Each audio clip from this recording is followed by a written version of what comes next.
Oke, kemarin kita terus ke itu garis besar. Kemarin kita belajar tentang apa? Itu tentang masalah. Masalah itu ada dua poin. Itu dua poinnya adalah apa? Kemurkaan Allah dan dosa manusia. Ya, betul. Kalau kita tidak bicara tentang kemurkaan Allah, tentang kekudusan Allah dan penghakiman, itu Roh Kudus tidak bisa bekerja melalui khotbah kita. Karena itu Roh Kudus datang untuk menginsafkan tentang dosa, tentang kebenaran, dan tentang penghakiman. Dan kalau kita tidak bicara tentang ini, bagaimana bisa kerja bersama Roh Kudus? So, itu harus bicara tentang penghakiman. Harus kasih peringatan kepada orang supaya mereka tahu itu cepat sekali kita semua akan berdiri di hadapan Tuhan dan Dia akan menghakimi kita. Yang kedua, kita harus bicara apa?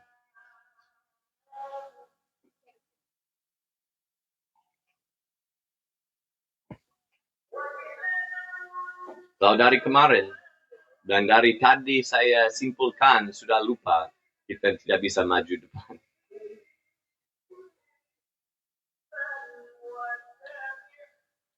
Masalah, kalau kita lihat untuk keselamatan orang, itu adalah apa? Masalah yang pertama itu kekudusan Allah, kemurkaan Allah.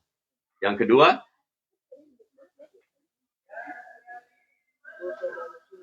dosa manusia. Karena kita harus bantu orang lihat dosa mereka tidak kecil. Itu tidak satu hal yang biasa, itu tidak satu hal yang ya Allah tidak peduli, tapi kita harus bantu mereka sadar dosa mereka layak, itu layakkan mereka untuk neraka. Mereka harus tahu. Karena orang biasa, mereka tidak berpikir tentang dosa mereka berpikir tentang dosa orang lain. Karena itu banyak gosip. Itu mereka suka gosip karena mereka berpikir, oh ini salah di sini, salah di situ. Tapi orang susah lihat pada kesalahan diri sendiri. Jadi kita harus bantu mereka untuk lihat. So yang kedua, ada solusinya. So masalah dan solusinya. Kita mau lihat kepada Roma 4. Roma 4.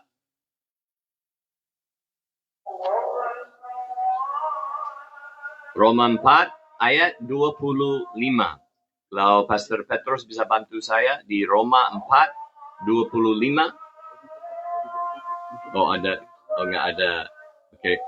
Siapa ada Alkitab? Roma. Oke, Roma 4 ayat 25. Hari ini ada di sesi ini kita mau lihat kepada dua hal ini.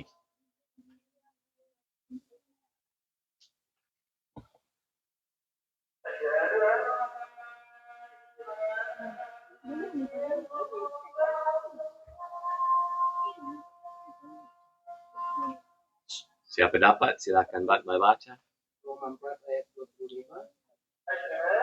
Yaitu Yesus yang telah diserahkan karena pelanggaran kita dan dibangkitkan karena pembenaran kita. Oke, ini apa maksudnya? Yaitu Yesus yang telah diserahkan karena pelanggaran kita. Ini maksudnya apa?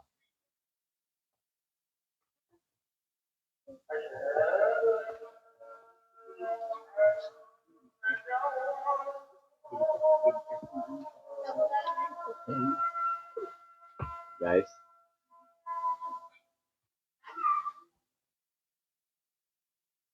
Apa maksudnya? Yesus telah diserahkan karena pelanggaran kita.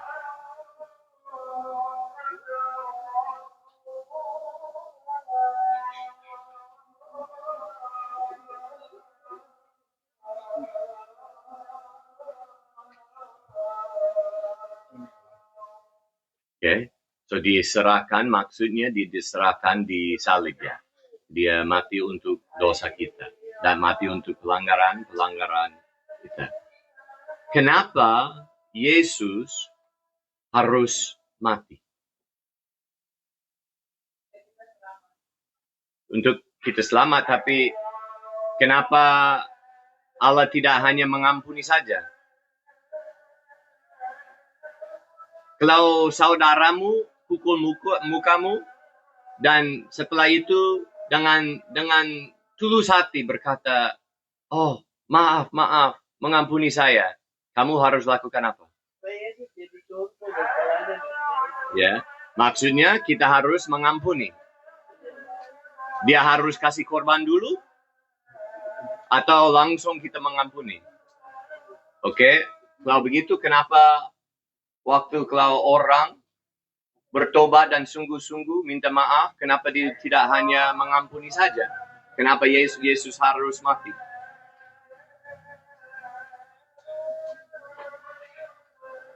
Kenapa?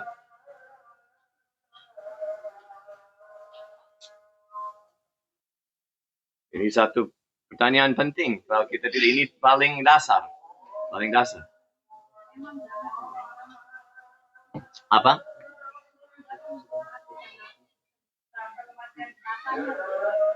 Memang dia ditentukan untuk datang ke dunia, untuk mati untuk dosa kita. Jelas sekali. Tapi kenapa harus begitu? Kenapa Allah tidak hanya mengampuni orang waktu mereka bertobat saja? Kalau begitu besar kasihnya, kenapa dia tidak hanya mengampuni saja? Kalau anakmu itu berdosa dan minta maaf dengan itu sungguh-sungguh, itu perlu korban atau langsung mengampuni karena begitu besar kasihnya. Jadi kenapa? Oke, hutang dosa kita. Ini maksudnya apa? Menebus, itu menebus beda dengan bayar hutang. So apa maksudnya menebus? Kenapa perlu menebus? Kenapa tidak diampuni saja?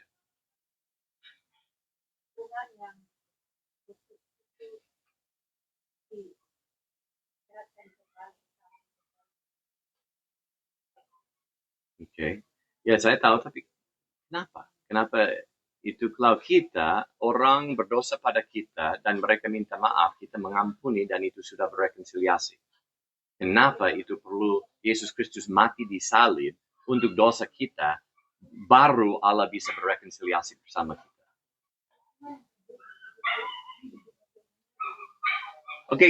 Go ahead. Karena murka, tapi murkanya itu masih ada di neraka juga. So itu murkanya masih ada. Setelah Yesus, sebelum Yesus, masih dia setiap hari penuh dengan murka. Betul kan? Yesus mati untuk semua orang. So semua orang akan ke surga. Dia mati untuk kemurkaan Allah terhadap mereka. Jadi murkanya sudah lewat, nggak ada lagi. Hutang sudah dibayar.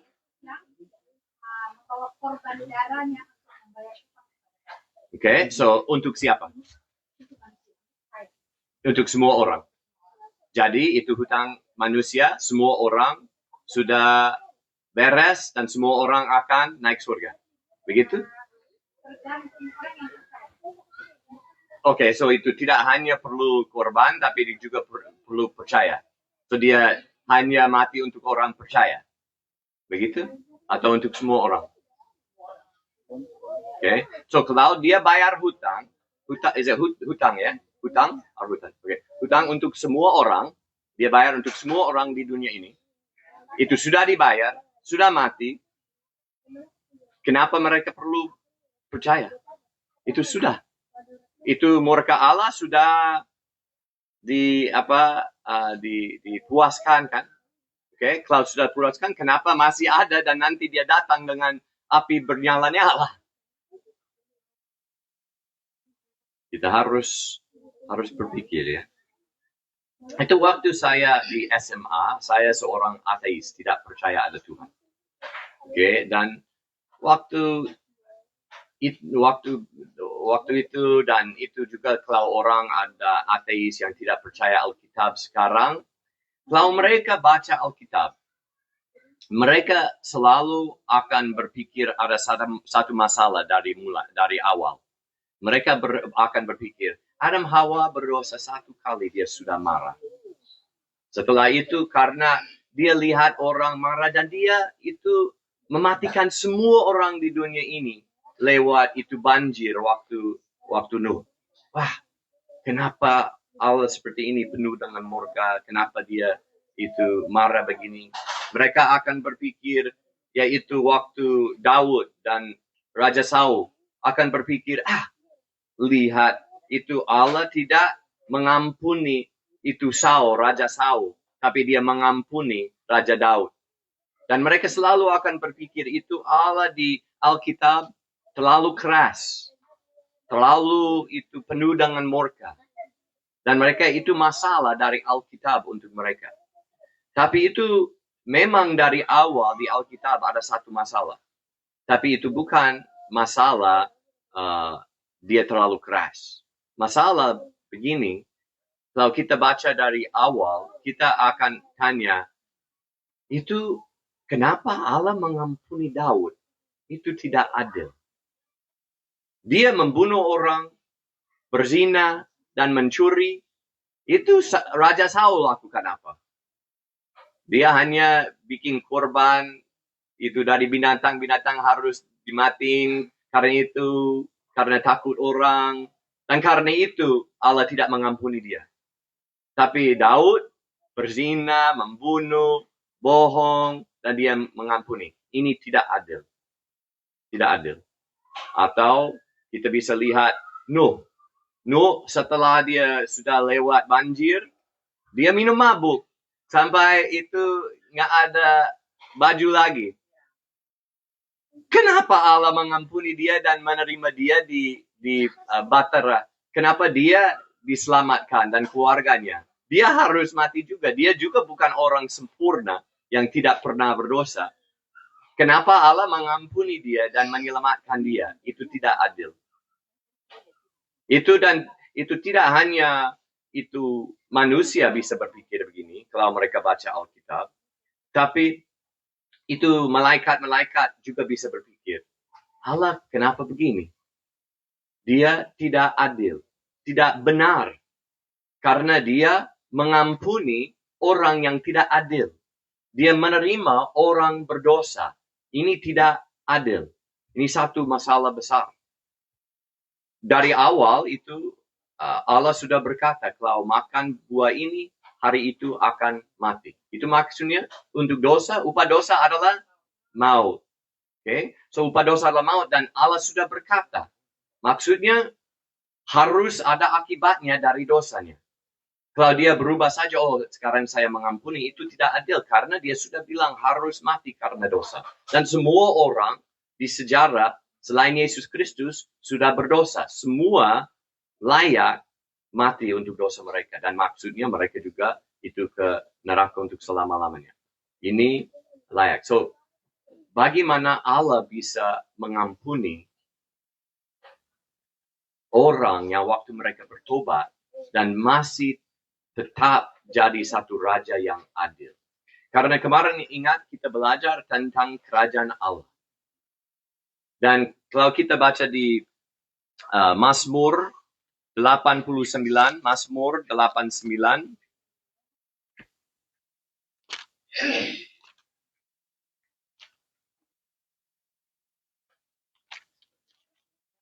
Ayat 15.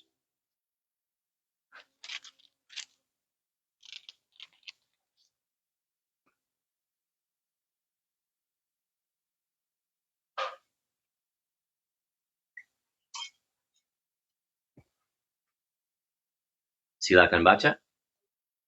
Mazmur 9 ayatnya 15. Keadilan dan hukum adalah tumpuan tahtamu. Kasih dan kesetiaan berjalan di depanmu. Keadilan dan hukum adalah tumpuan tahtamu.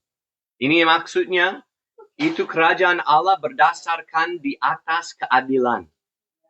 Kalau ada raja yang ada hukum, dan kalau ada raja yang adil, kalau banyak orang berontak pada dia dan tidak taat kepada hukum, tapi ada yang sudah itu melanggar hukum, tapi mereka bilang maaf dan dia menerima mereka lagi tanpa akibatnya, tanpa hukuman. Ini satu masalah besar untuk masyarakat. Kalau di Sentani itu pemerintah ada banyak itu syarat harus lakukan. Tidak boleh itu menyetir mobil waktu mabuk, tidak boleh pukul istri, tidak boleh tusuk orang, tidak boleh ini. Tapi waktu orang lakukan itu pemerintah tidak peduli. Mereka cuek aja. Oke, itu biasa aja. Karena kita penuh dengan belas kasihan. Kita mengampuni. Waktu kamu pukul istri, kita mengampuni. Kalau kamu membunuh orang, tapi kita belas kasihan mengampuni. Kalau itu pemerintah lakukan seperti itu, apa yang akan terjadi di Sentani? Wah, itu orang semua itu akan jadi seperti kacau sekali. Karena orang akan tahu tidak ada akibatnya untuk itu melanggar hukum di Sentani. Dan di kerajaan Allah, kalau itu Daud membunuh dan mencuri dan berzina, tapi diampuni, ini seperti kerajaan Allah. Tidak ada dasar lagi. Tidak itu ada fondasi lagi. Itu sudah, ini maksudnya karena dia raja, karena Allah suka dia sudah Allah cuek dosa dia. Maksudnya nggak ada hukum di Israel. Nggak ada hukum di dunia ini. Jadi itu masalah dari awal di Alkitab, bukan kenapa Allah menghakimi orang. Itu bukan masalah, itu betul. Dia harus. Masalah dari awal adalah kenapa Allah dan bagaimana Allah bisa mengampuni orang. Ini tidak adil. Ini ada masalah untuk kerajaannya. Kalau dia, karena belas kasihan, tapi belas kasihan dan kasih itu tidak bisa bantu kerajaannya karena semua orang akan tahu, ini hukum Allah tidak penting. Lakukan atau tidak lakukan, tidak ada akibatnya. Sampai itu iblis juga bisa datang dan itu menuduh manusia kepada Allah. Berkata, lihat mereka lakukan apa. Kamu tidak akan menghakimi mereka? Bagaimana? Kamu adil atau tidak adil? Lihat mereka lakukan dosa apa. Jadi itu malaikat, itu yang baik, yang jahat, itu manusia, semua bisa lihat kepada Allah dan berkata, dia tidak adil. Karena kalau orang bertobat dan datang kepada dia minta ampun, dia mengampuni saja. Maksudnya kalau orang jahat seumur hidup dan mereka sudah tua, mereka selalu itu pemabuk dan mereka itu satu malam sebelum mereka meninggal dunia, mereka dengan sungguh-sungguh bertobat dan minta maaf dari Tuhan dan dia mengampuni, ini tidak adil. Itu seperti nggak ada akibatnya untuk kehidupan mereka. Itu mereka hanya dapat belas kasihan dan pengampunan bebas. Ini seperti pasti ada masalah dengan kerajaan Allah. Okay? Tapi kita lihat jawabannya di dalam Perjanjian Baru di Roma 3. Roma 3 ayat mulai di 25. Kalau saudara dapat silakan baca. Ayat 25. Kristus Yesus telah ditentukan Allah menjadi jalan pendamaian karena iman dalam darahnya. Hal ini dibuatnya untuk menunjukkan keadilannya, karena ia telah membiarkan dosa-dosa yang telah terjadi dahulu pada masa kesabarannya. 26. Ayat 26, maksudnya ialah untuk menunjukkan keadilannya pada masa ini, supaya nyata bahwa ia benar dan juga membenarkan orang yang percaya kepada Yesus. Ini apa maksudnya? Apa maksudnya berkata karena ia telah membiarkan dosa-dosa yang telah terjadi dahulu pada masa kesabarannya. Ini apa maksudnya? Dosa-dosa yang dahulu pada masa kesabarannya. Itu tentang apa?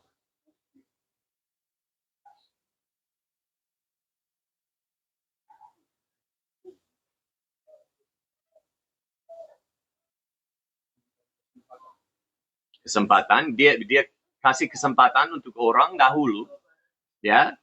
Tapi itu seperti contohnya itu Daud, Raja Daud. Waktu Daud dengan sungguh-sungguh bertobat dan balik kepada Tuhan, Allah menerima dia. Ini kelihatan tidak adil. Tidak betul. Itu harusnya raja yang adil, yang tahta didasarkan di atas keadilan, tidak harus itu mengampuni dia dan menerima dan berdamai sama dia. Tapi waktu itu dia sudah itu membiarkan dosa-dosa yang telah terjadi dahulu pada masa kesabaran. Hal ini dibuatnya untuk menunjukkan kebenarannya. So ini apa maksudnya?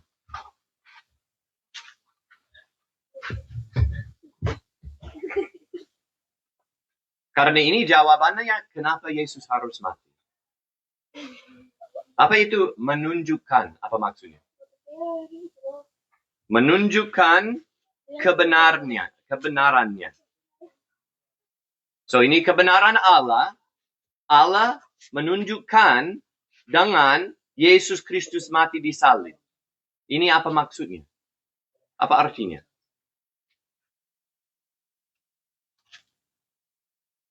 Bagaimana Yesus Kristus mati di salib itu menunjukkan kebenaran Allah.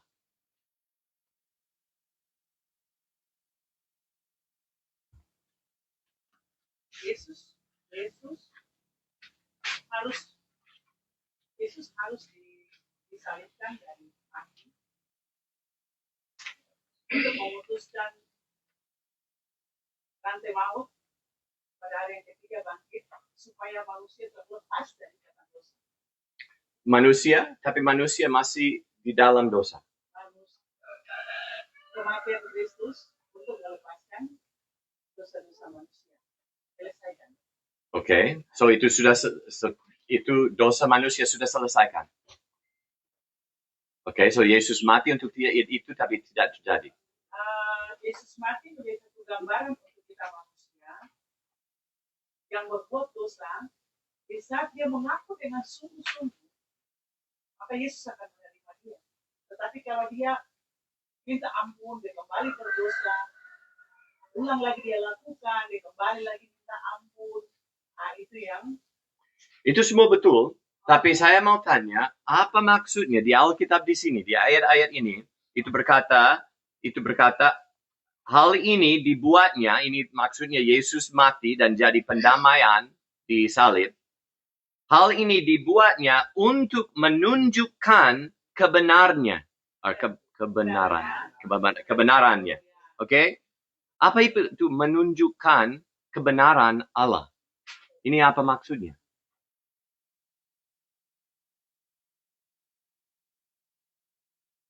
Dan itu berkata, kenapa perlu menunjukkan kebenaran Allah? Itu karena ia telah membiarkan dosa-dosa yang telah terjadi dahulu pada masa kesabarannya. Kebenaran Allah ditunjukkan karena manusia harus menyadari bahwa dosanya. Supaya kebenaran Allah itu nyata. Ya, itu hampir betul. Ini seperti ini. Allah sudah berkata, kalau manusia berdosa, mereka akan mati. Okay? Tapi dia masih mengasihi manusia. Waktu mereka bertobat, dia mau menerima mereka. Dia mau mengampuni mereka. Karena dia baik hati. Dia penuh dengan belas kasihan. Dia mau mengampuni. Tapi kita harus tanya, kalau begitu, kenapa dia tidak hanya mengampuni saja? Karena dia tidak hanya penuh dengan kasih, tapi dia juga adalah raja duduk di tahta yang berdasarkan di atas keadilan. Dan kerajaannya itu kalau dia tidak menghakimi dosa, semua orang akan berpikir Allah cuek dosa. Allah tidak lihat dosa satu hal yang besar, itu satu hal yang gampang saja, bisa mengampuni saja. Tapi melalui Yesus Kristus, anak Allah sendiri, datang ke sini dan menunjukkan kebenaran Allah melalui jadi korban di antara surga dan di antara itu bumi, supaya malaikat semuanya bisa lihat dan manusia juga bisa lihat dan mereka bisa lihat upah dosa adalah maut. Walaupun dia tidak berdosa, tapi dia menggantikan kita dan dia jadi korban. Dia menunjukkan Allah peduli pada dosa. Dia tidak cuek.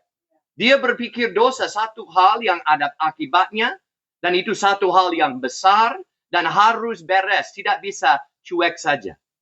Jadi itu karena di Perjanjian Lama kita tidak tahu bagaimana Allah bisa dengan adil mengampuni orang waktu mereka bertobat. Memang di Perjanjian Lama kalau mereka bertobat, dia menerima mereka. Dia mengampuni mereka. Tapi pertanyaan selalu begini, bagaimana dia lakukan? Itu seperti dia tidak lihat dosa satu hal yang besar, tapi hal yang kecil. Itu seperti Allah tidak adil. Dan iblis berkata, memang Allah tidak adil. Waktu Daud berdosa, dia mengampuni saja. Maksudnya hukum Allah tidak penting. Tidak perlu taat kepada Allah. Dia tidak akan menghakimi. Dia akan penuh dengan belas kasihan saja. Tapi waktu Yesus Kristus datang, anak Allah yang tanpa dosa, dan dia rela hati di dalam kehendak Bapanya. Dia kesalib. Dan dia ditinggikan di antara surga dan bumi. Dan semua malaikat dan semua manusia bisa lihat. Ini karena dosa manusia. Anak Allah harus jadi korban karena Allah tidak bisa hanya lupakan dosa. Harus bereskan dosa. Jadi ini satu contoh supaya kita bisa berpikir. Itu satu cerita saja, tapi pernah ada satu kerajaan. Dan di kerajaan ini itu ada satu raja yang adil. Raja yang mau lakukan kerajaan yang dengan adil, dengan baik. Dan dia kasih satu hukum. Kalau orang itu berzina, mereka harus itu potong cungkil dua mata. So dia ada ini dan banyak orang karena mereka berzina, mereka cungkil mata. Tapi terakhir, itu anaknya sendiri berzina. Bagaimana? Rajanya rasa bagaimana? Kalau dia tidak kasih dia hukum, semua kerajaan akan jadi kacau. Wah ini, lihat dia tidak adil. Dan mereka akan berpikir, itu tidak penting, tidak adil. Tapi kalau dia cukil dua mata dari anaknya, wah hatinya sedih sekali. Karena ini anaknya, dia mengasihi dia. Jadi harus lakukan apa? Dia cukil satu mata dari anak dan satu mata dari sendiri. Supaya itu kerajaan bisa lihat dia mengasihi anak, tapi dia juga mengasihi hukumnya. Itu dia bayar ongkos, dia bayar harga untuk mengampuni anaknya. Ini hanya satu perumpamaan, tapi ini sama dengan Allah. Kalau dia hanya orang berbalik kepada dia, bertobat, dan minta maaf, dan dia mengampuni, semua orang akan berpikir, hukum Allah tidak terlalu penting. Dia penuh dengan kasih, tapi dia tidak penuh dengan keadilan. Tapi kalau dia mengutus anaknya sendiri, mati di salib, walaupun tidak layak mati di salib. Tapi layak di sana menggantikan kita. Dan itu, hari saya represent mewakili kita di sana. Sekarang kalau orang bertobat dan balik kepada Allah. Dan iblis berkata, jangan mengampuni dia. Dia sudah lakukan ini. Itu Allah bisa menunjukkan pada salib. Ini sudah beres. Saya ada bebas untuk mengampuni orang ini. Dan saya sudah menunjukkan kebenaran saya Saya tidak cuek tentang dosa, saya sudah bereskan. Bisa mengerti? Jadi supaya tata itu keadilan masih ada. Supaya kerajaan ada belas kasihan, tapi juga ada keadilan. Allah peduli pada hukumnya. Dia peduli kepada kebaikan dan itu kepada kebenaran. Tapi dia juga mengasihi orang walaupun mereka sudah berdosa. Dan dia sudah bikin satu cara supaya dia bisa dengan keadilan mengampuni orang berdosa waktu mereka bertobat. Jadi tanpa itu salib Yesus, semua iblis bisa berkata, ini Allah tidak adil. Tapi kita lihat, itu kita baca satu kali lagi, 25. Kristus Yesus telah ditentukan Allah menjadi jalan pendamaian melalui iman. Dalam darahnya, hal ini dibuatnya untuk menunjukkan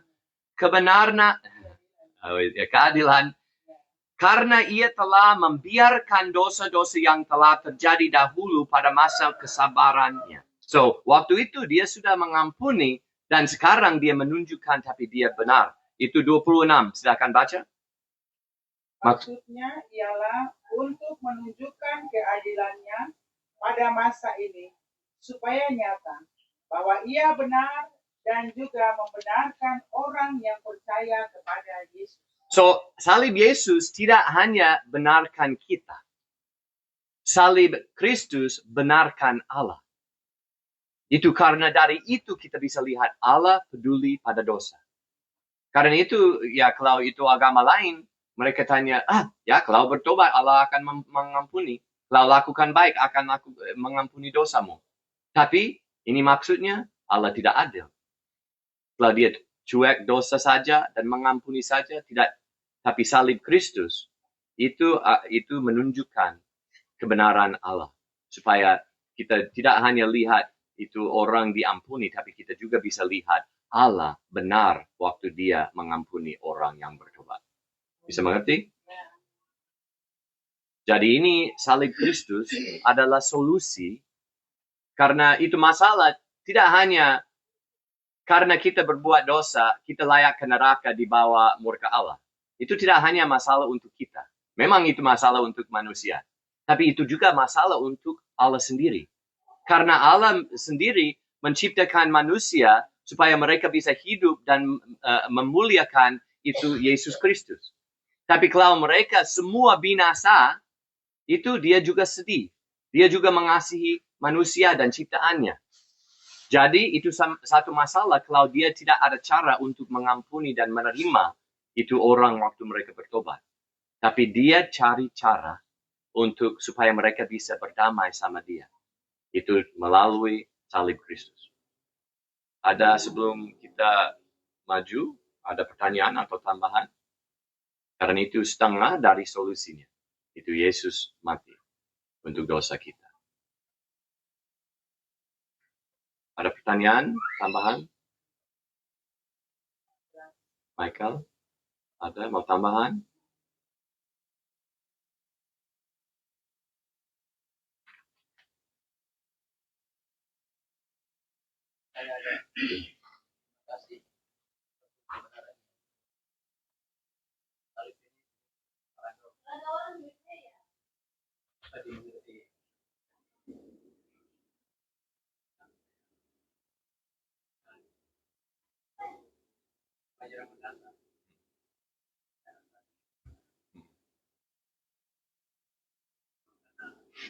Hari ini salib sendiri banyak orang. Ya. Betul.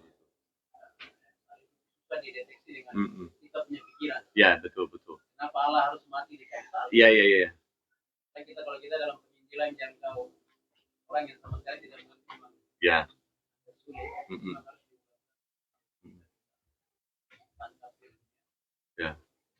Ya. Kenapa Yesus mati?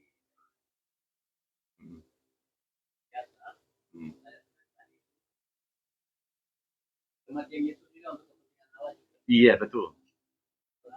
Ya.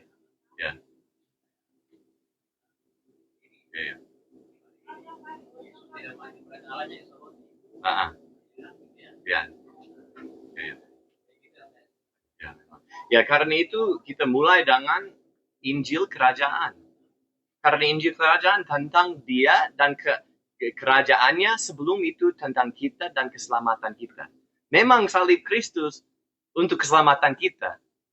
Tapi sebelum itu, waktu kita khotbah tentang salib itu tidak hanya untuk kasih tahu orang bisa diselamatkan, tapi untuk memuliakan Allah dan kebenarannya dan keadilannya, dan berkata dia Allah yang adil, dia Allah yang kudus, dan kerajaannya kudus dan adil, dan dia Allah yang hikmat. Dia cari cara bisa menerima orang berdosa balik kepada dia, tapi masih adil dan masih penuh dengan kasih. Jadi waktu khotbah itu tidak hanya tentang keselamatan, itu tentang kemuliaan Allah dan kerajaannya.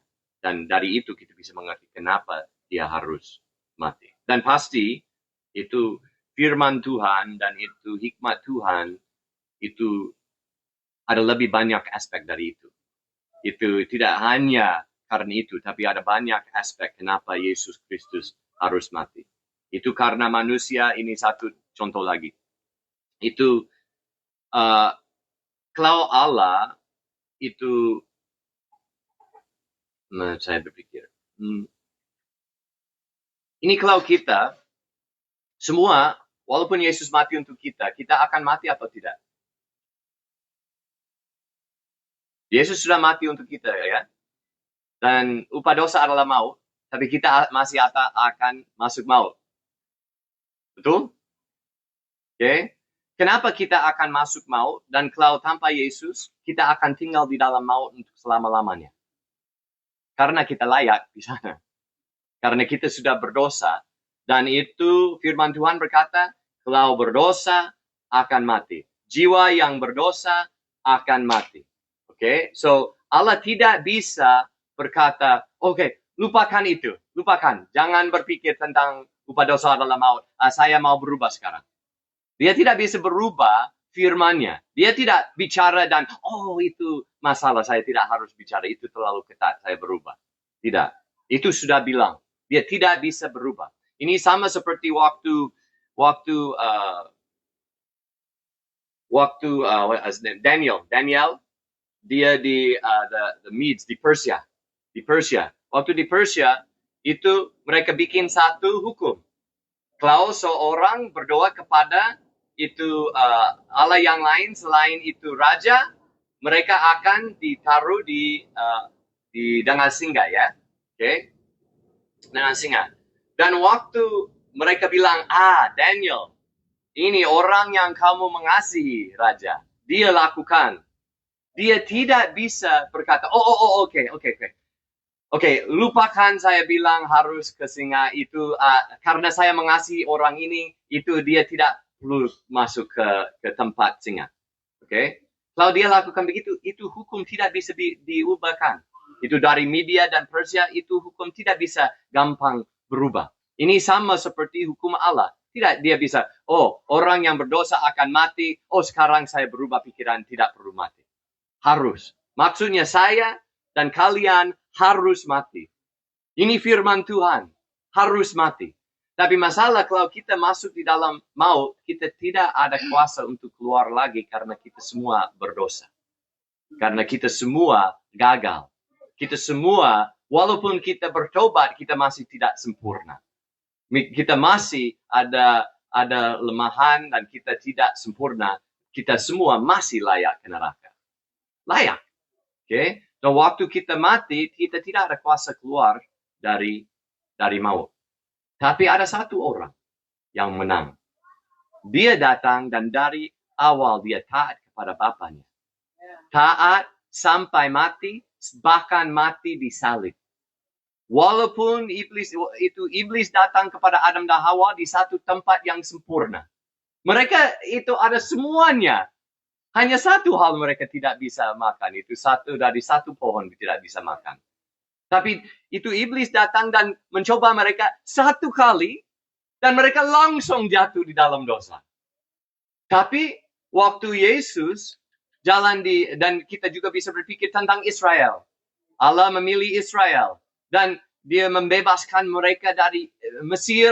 dan mereka sudah di padang gurun, dan mereka mau balik kepada Mesir. Hati mereka masih mau ke sana makan makanan di sana. Mereka masih mau balik. Itu mereka gagal. Mereka dipilih untuk Tuhan, tapi mereka harus mati di padang gurun generasi itu karena mereka itu melawan Tuhan. Tapi waktu Yesus Kristus datang, dia juga jalan bersama Bapanya. Sampai dibaptis. Waktu dibaptis, Allah berkata, ini adalah anakku.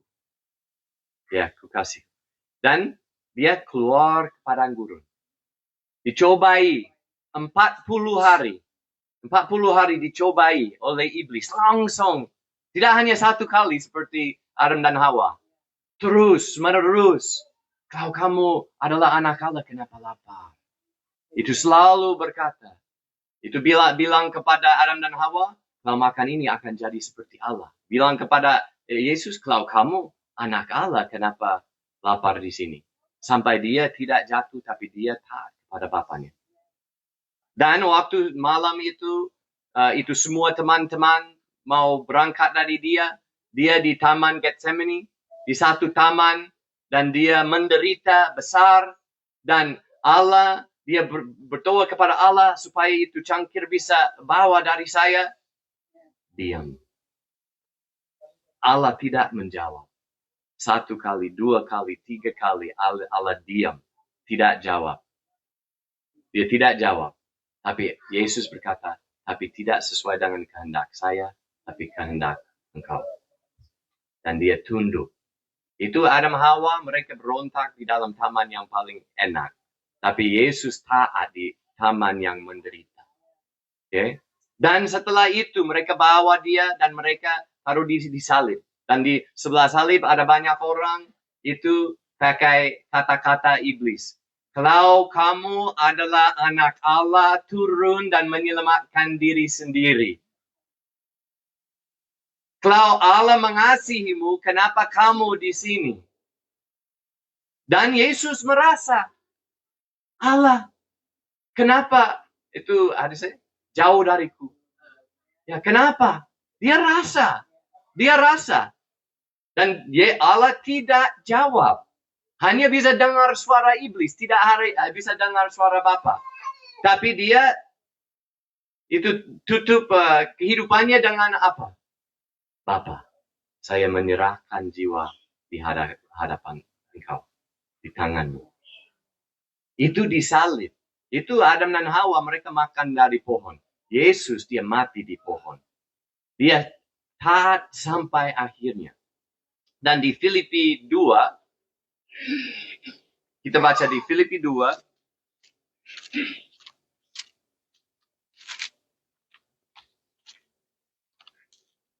mulai di ayat 6.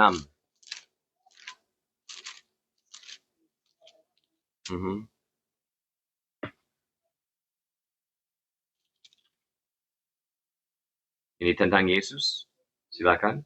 Filipi 2 ayatnya ke-6. Yang walaupun dalam rupa Allah tidak menganggap kesetaraan dengan Allah itu sebagai milik yang harus dipertahankan.